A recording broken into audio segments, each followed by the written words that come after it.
رضا تو الان آرزو چیه؟ من هیچ آرزویی ندارم. چرا؟ چون وقت نکردم بهش فکر کنم. چون صبح تا شب سر کار بودم اصلا نتونستم بهش فکر کنم. اگر میتونستم فکر کنم آرزوم این بود قدرت داشته بودم به بقیه کمک میکردم، ثروت داشته بودم به بقیه. این جوابی که الان دادی رو کسی یادت داده؟ ای شرم ساری شرم ساری شرم ساری، جز شرم ساری از خودت چیزی نداری.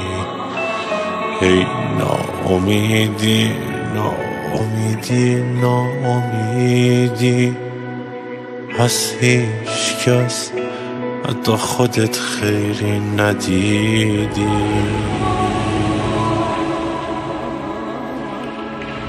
ای تنگ دستی تنگ دستی تنگ دستی، چشمات رو هرچی دلت میخواست بستی. ای آستین بردی به چشمای نجیبت، دستات خجالت میکشیدن توی جیبت.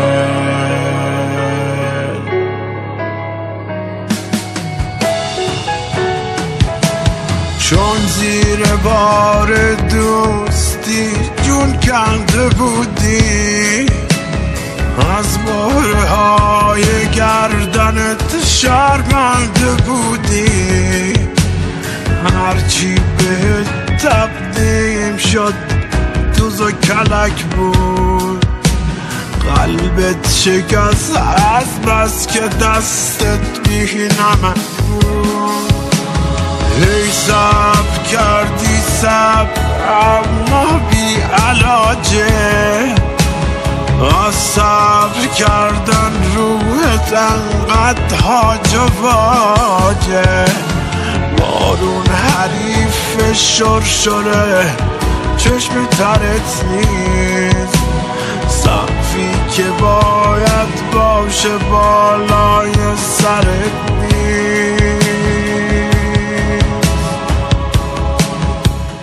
با اینو نجنگ، فرار کن فرار از مردم دورنگ، فرار کن فرار.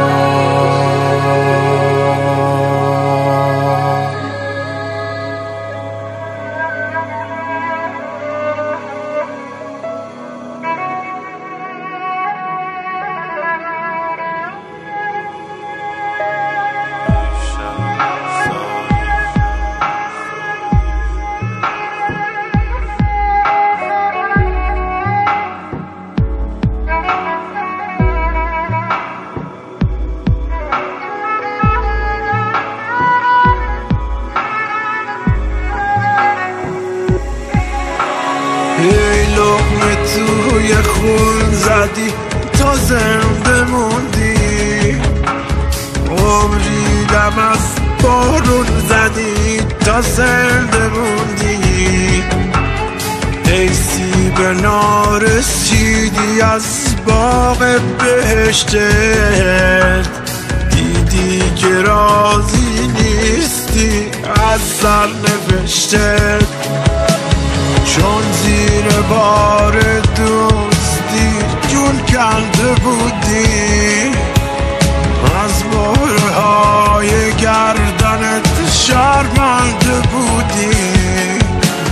هرچی به تبدیم شد دوز و کلک بود، قلبت شکست از بس که دستت بی نمک بود.